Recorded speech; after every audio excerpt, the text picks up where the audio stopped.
Okay, so this was my second field visit to Quarter Mile Lane in Bridgeton. This week I gave the student that I chose the interest inventory and interview. Before choosing my student, the first week I just kind of observed all the students, got to know some of them, and then this week I decided on who I wanted to give my interview and interest inventory to.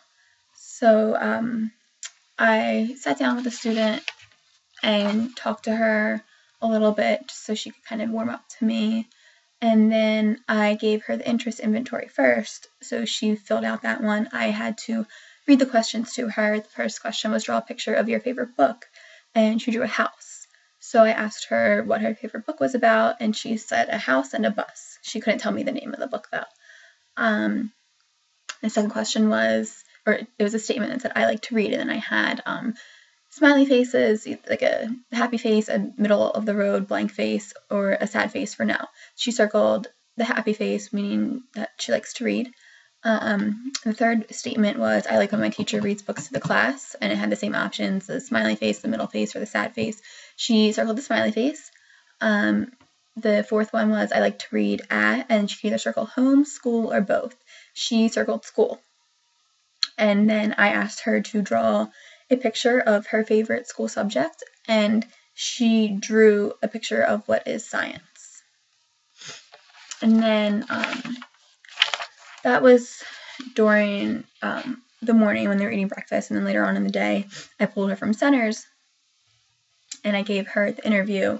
I kind of just talked to her while she was playing. It was just their play centers. So I was just talking to her while she was playing, and I asked her what she likes to do outside of school, like any sports or hobbies. She said that she likes to play with her brother. She told me she doesn't play any sports, and I asked her what else she liked to do, and she didn't say anything else besides play with her brother.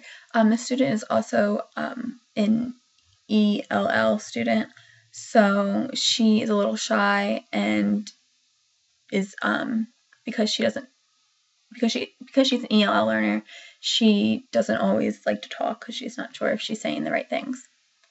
I asked her who lives in the house with her.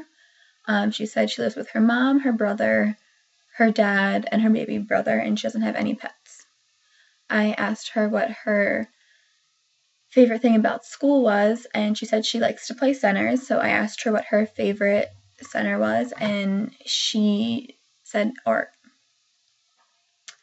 I asked her what she likes least about school, and she said she didn't really like anything. She did not like anything, that she liked all of her subjects.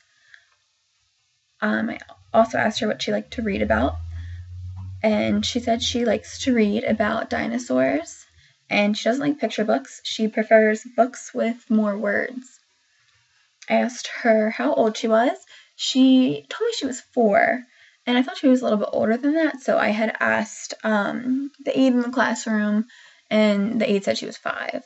Her birthday is June 27th, so she'll be 6 in June.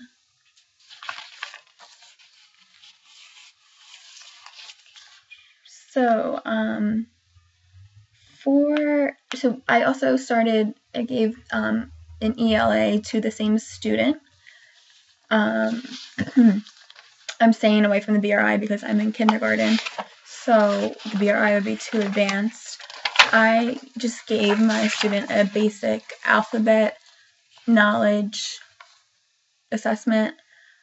She had to identify 26 capital letters and 28 lower letters, because the lower letters it repeated G and A twice because they wrote them different ways.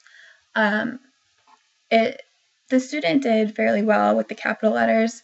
She switched U for Y and Y for U, which I thought was interesting. So both coincide with each other. The student she needs to work more on her lowercase letters. She only got 18 out of 28 correct for her lowercase, and then she got 21 out of 26 correct for her uppercase, which I was surprised that she was actually able to get that many correct because of how low her reading level is, or how low her teacher described her reading level as.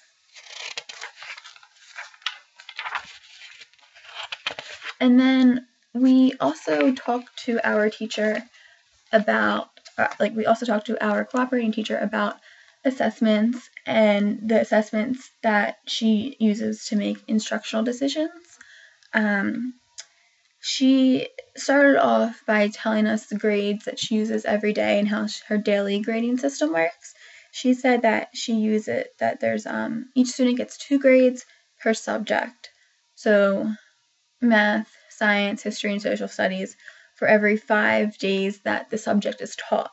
So our cooperating teacher said that leads to about 16 grades per subject per marking period.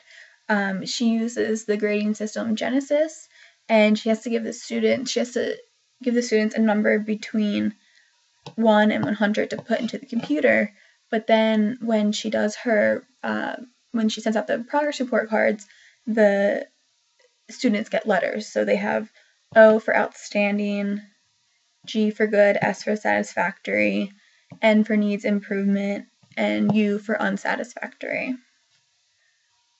When it came to assessments, we told her that we were using a BRI and an ELA to determine students' reading levels. We asked her what she uses for that. She said that she uses Fontes and Pinnell, which we had briefly talked about in class. She also does official running records every 6 weeks for each student. She says that she kind of does informal ones along the way, but she needs formal running records recorded every 6 weeks.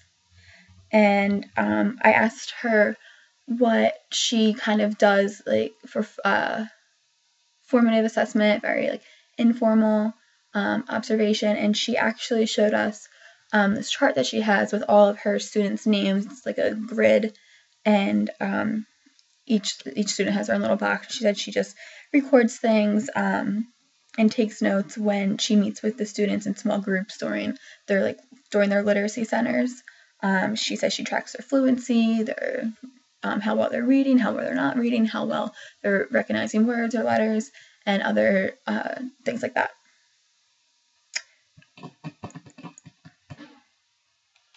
Whether or not they can do something or can't do it, and she usually does that over a week's time.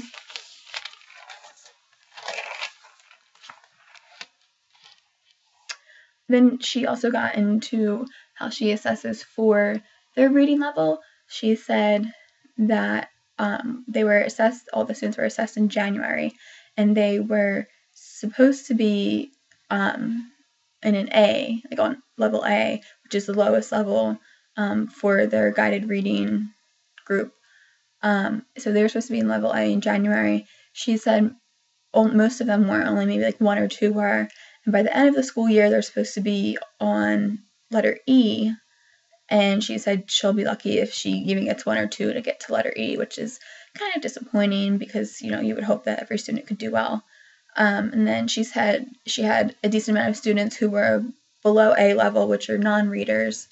And there's also reading unit tests that come with their program that they're using. Other than that, I was collecting information for the first rough draft for our case study number 1, and everything else went pretty smoothly. It was a great second day in the field.